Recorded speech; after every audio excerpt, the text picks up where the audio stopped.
तो यूक्रेन की राजधानी कीव पर रशियन हमले के बाद वहां की सारी व्यवस्थाएं बिगड़ चुकी हैं, यानी कि एक तरीके से बोले कि ध्वस्त हो चुकी है। वहां पर रह रहे इंडियंस लोगों और स्टूडेंट्स की परेशानियां बढ़ रही हैं, जिसको कि इंडिया लाना मुश्किल होता जा रहा है।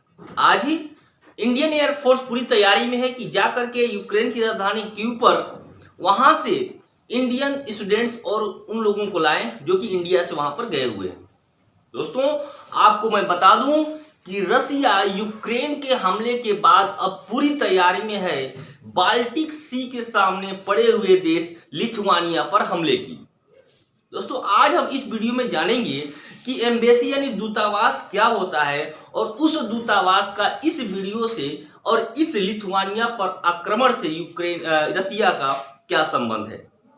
दोस्तों, आपको बता दूं कि लिथुआनिया वह देश है जो जस्ट बाल्टिक सी के सामने है, जो कभी ना कभी यूएसएसआर का सदस्य हुआ करता था, जो 2004 में नाटो से जुड़ गया। दोस्तों, मैंने आपको पिछले वीडियो में बताए थे कि नाटो अमेरिका द्वारा बनाया गया वह संगठन है जिसमें सदस्य देशों की संख्या 30 हो चुकी है। दोस्तों, लिथुआनिया पर आक्रमण की पूरी आशंका रसिया का दिखाई दे रहा है। अब यूक्रेन के बाद लिथुआनिया पर आक्रमण की तैयारी रसिया ने बना लिया है। क्या कारण है इसका? क्या होती है एम्बेसी? इस पूरे आक्रमण का एम्बेसी से क्या संबंध है? आइए हम इस वीडियो में चर्चा करते हैं। दोस्तों, सबसे पहले मैं आपको बताऊंगा कि क्या होता है एम्बेसी दूतावास और क्या होता है कंसुलेट यानी कि वाणिज्यिक दूतावास। दोस्तों, लगभग हर एक देश द्वारा दूसरे देश की राजधानी में एक ऑफिस खोला गया है। उसी ऑफिस को बोलते हैं एम्बेसी। वहां पर होता क्या है, यदि कोई देश का नागरिक फॉरेन जाना चाहता है तो उसके अपने पूरे डॉक्यूमेंट्स को वेरिफिकेशन कराना पड़ता है, पासपोर्ट बनवाना पड़ता है, वीजा बनवाना पड़ता है, जिसकी पूरी जांच होती है आपकी एम्बेसी में। जैसे अमेरिका की एम्बेसी आपकी राजधानी दिल्ली में खुला हुआ है, जिसे बोलते हैं अमेरिकन एम्बेसी। वहां पर यदि कोई व्यक्ति अमेरिका जाना चाहता है तो उसकी पूरी डॉक्यूमेंट की वेरिफिकेशन अमेरिका में होती है, यहाँ दिल्ली में होती है। फिर वहां से वो जो पर्सन है, यदि वीजा उसको मिल गया तो वो विदेश यानी अमेरिका या फिर अन्य देशों में जा सकता है। मैंने एक छोटा सा एग्जाम्पल बताया कि एम्बेसी का क्या काम होता है।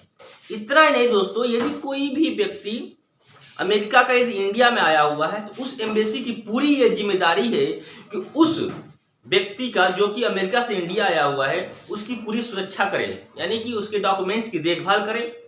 यदि उसको कोई यहाँ परेशानी होती है तो उसकी पूरे प्रॉब्लम्स को सॉल्व करे। ये सारा चीज होता है। दोस्तों, इसी तरीके से इंडिया का भी जो एम्बेसी है वो बहुत सारे देशों में है।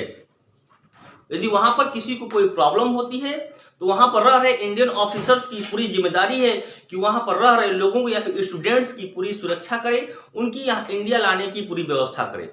इसी तरीके से यूक्रेन की राजधानी कीव पर जब हमला हुआ रशियन हेलीकॉप्टर्स, रशियन बोल सकते हैं फाइटर प्लेन्स का, तो वहां पर रह रहे स्टूडेंट्स और इंडियंस की पूरी व्यवस्था बिगड़ गई। अब उनको इंडिया लाने की पूरी व्यवस्था की जा रही है इंडियन एयरफोर्स के द्वारा। ये तो रहा आपके हमले की बात और दूतावास यानी कि एम्बेसी की बात। अब हम बात करते हैं कि यदि आप फॉरेन जाना चाहते हैं, फिर कोई भी व्यक्ति फॉरेन जाना चाहता है तो वो दो तरीके से जा सकता है। पहला लीगल तरीका और दूसरा है इलीगल तरीका। दोस्तों, यदि लीगल तरीके से आप फॉरेन जाते हो तो आपको रिफ्यूजी न समझ करके आपको पूरे सम्मान के साथ वहां पर आपको सम्मान दिया जाएगा, आपका पूरा काम वहां पर अच्छे तरीके से होगा। लेकिन यदि आप इलीगल तरीके से जाते हो वहां पर तो आपको रिफ्यूजी समझा जाएगा और आपके साथ बुरा बर्ताव, आपको बहुत सारी समस्याओं का सामना भी करना पड़ सकता है। एक छोटा सा एग्जांपल, यदि आप जस्ट रिलीज हुई मूवी शिद्दत देखे होंगे तो वहां पर जो हीरो रहता है उसका विदेश जाना चाहता है, लंदन जाना चाहता है और वह इलीगल तरीके से जाता है, एट लास्ट उसकी डेथ हो जाती है। तो बहुत सारी परेशानियों का सामना करना पड़ता है यदि आप इलीगल तरीके से फॉरेन कंट्री में जाते हो। लीगल तरीके से प्रोसेस है, आपका पासपोर्ट बनेगा, वीजा बनेगा। यदि वहां पर वैकेंसी खाली है, आप घूमने जाना चाहते हो तो घूमने का वीजा बनता है, आप जाकर के वहां पर घूमते हो। दोस्तों, पासपोर्ट क्या होता है? पासपोर्ट वह आईडी है जो आपको फॉरेन में यह बताने या यह दिखाने का काम करता है कि आप एक इंडियन हो या फिर किसी भी देश के नागरिक हो। जिस तरीके से आपको इंडिया में आधार कार्ड बना हुआ है, उसी तरीके से विदेश में यदि आप आधार कार्ड दिखाओगे तो वो नहीं चलेगा। वहां पर आपको पासपोर्ट दिखाना पड़ेगा, जो कि यह बताता है कि आप एक इंडियन हो या फिर किसी देश के नागरिक हो। दोस्तों ये रहा पासपोर्ट की चीजें। दूतावास मैंने बताया, पासपोर्ट बताया, आपको समझ में आ चुका होगा कि अब मैं आपको बताने जा रहा हूं कि रसिया यूक्रेन के हमले के बाद अब लिथुआनिया पर क्यों अपनी नजर गड़ाया हुआ। दोस्तों बाल्टिक सी के सामने जस्ट पड़ा हुआ एक छोटा सा देश लिथुआनिया कभी यूएसएसआर का सदस्य हुआ करता था, जो 2004 में नाटो में आकर के मिल गया। लिथुआनिया वह देश है जहां पर चीन के जस्ट सटे ताइवान की एम्बेसी पड़ी हुई है, और चीन और ताइवान के 36 का आंकड़ा चलता रहता है दोस्तों। और जो चीन है आपका रसिया का दोस्त है, तो आप लगा सकते हैं कि चीन रसिया का दोस्त है और चीन के दुश्मन की एम्बेसी जो पड़ी हुई है लिथुआनिया में पड़ी हुई है। मतलब कहीं ना कहीं रसिया के मन में ये डर है कि यदि नाटो सदस्य बढ़ता चला गया तो एक दिन रसिया का अस्तित्व खराब हो जाएगा, जिसके कारण रसिया जितने भी उसके पास के देश हैं उसको चाहता है कि फिर एक बार वो अपना वही संगठन बना सके जो कभी हुआ करता था, जो कि 15 देशों में टूट गया। लेकिन यह मुश्किल है, लेकिन जहां तक हर संभव है रसिया ये पूरी कोशिश कर रहा है कि अपनी इस संगठन को बढ़ा ले।